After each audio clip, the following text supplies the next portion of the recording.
नमस्कार विद्यार्थी मित्रांनो, स्मार्ट एज्युकेशन या यूट्यूब चॅनलवरती तुमचं सहर्ष स्वागत आहे. तर आज आपण इयत्ता 7वीतील 19वा पाठ धोंडा.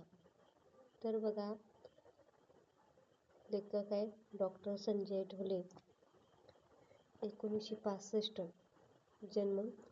विविध आंतरराष्ट्रीय नियतकालिकातून विज्ञान कथा प्रसिद्ध.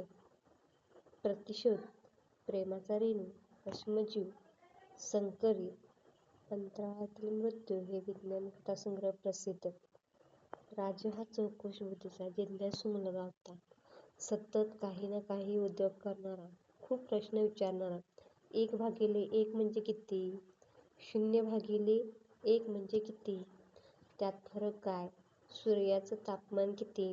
असे प्रश्न विचारून भंडावून सोडणारा हा राजू. रस्त्याला त्याला काही नवीन वस्तू अथवा प्राणी दिसला म्हणजे तो त्यातच रमत असे. तर बघा, राजू हा चौकस बुद्धीचा जिज्ञासू मुलगा होता. सतत काही ना काही उद्योग करत असतात. त्याला खूप प्रश्न पडत असत. 1/1 म्हणजे किती? 0/1 म्हणजे किती? यात फरक काय? सूर्याचं तापमान किती? असे अनेक प्रश्न त्याला पडत असत. त्याला रस्त्यावरून चालत असताना एखादी नवीन वस्तू अथवा एखादा नवीन प्राणी दिसला तर तो त्यातच रमत असत. आजही शाळेतून येताना नेहमीप्रमाणे राजूचे मित्र पुढे निघून गेले होते. संधीप्रकाश अंधुक होऊ लागला होता. राजू एक एक दगड उचलून बॉलिंग करावी तसा फेकत रस्त्याने चालला होता. तर बघा, राजू रोज मित्रांच्या पेक्षा पाठीमागे राहत असत. त्याप्रमाणे आज तो सर्वात मागे राहिला. राजू रस्त्याकडेला पडलेला एक एक दगड बॉलिंग जशी टाकतात तसा फेकत फेकत चालत होता. अचानक एक गुळगुळीत दिसणारा पण स्पर्शाला खरखरीत असा दगड राजूच्या हाती आला. त्यानं तो नेहमीप्रमाणे फेकला, पण तो घरंगळत न जाता उड्या मारत अपेक्षेपेक्षा खूप अंतरावर जाऊन थांबला. गाडीला ब्रेक लागावा तसा. तर बघा, राजूच्या हातात एक गुळगुळीत दगड येतो आणि तो स्पर्शाला असं खरखरीत असा लागतो. त्याने तो फेकला.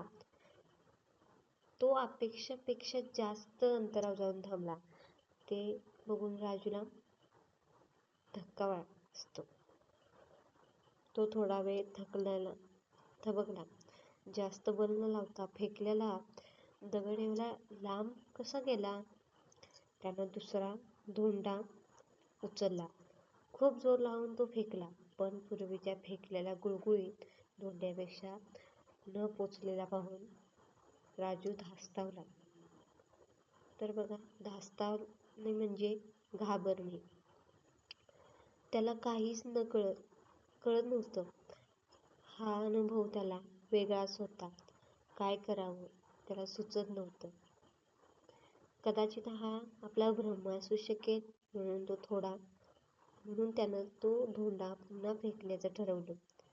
पण यावेळेस तो गुळगुळीत दिसणारा पण खरखरीत वाटणारा धोंडा त्यानं उचलून पूर्वीपेक्षा खूपच कमी बलाने फेकला आणि चेंडू जसा उड्या मारत जातो, खोडकर मुलं जशी उड्या मारत पळतात, तसाच तो धोंडा पूर्वीपेक्षा उंच उड्या मारत गेला व थांबला.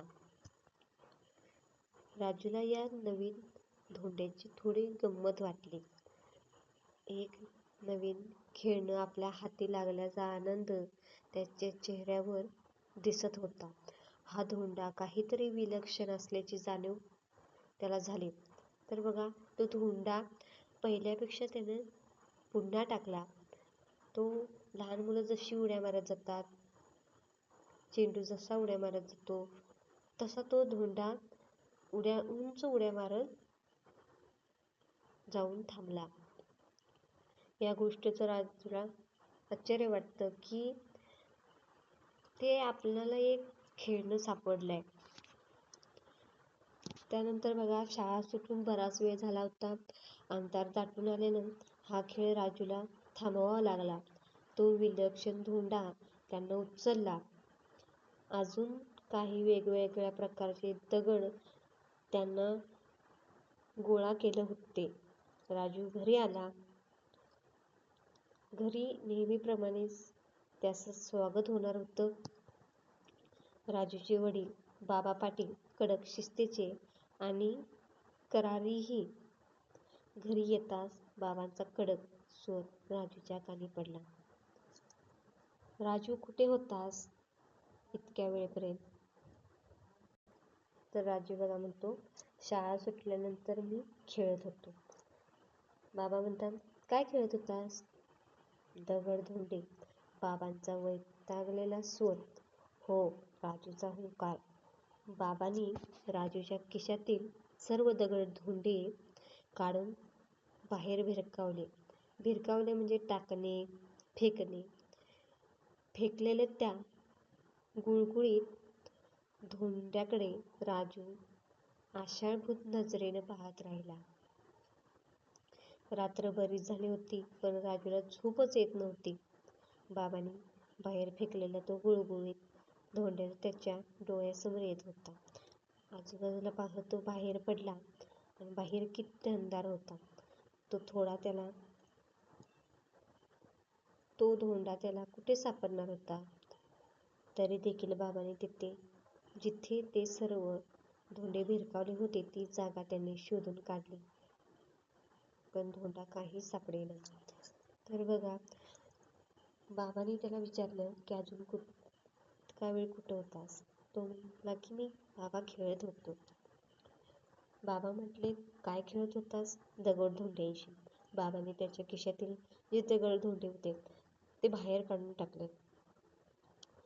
राजूला ते बघून खूप वाईट वाटलं.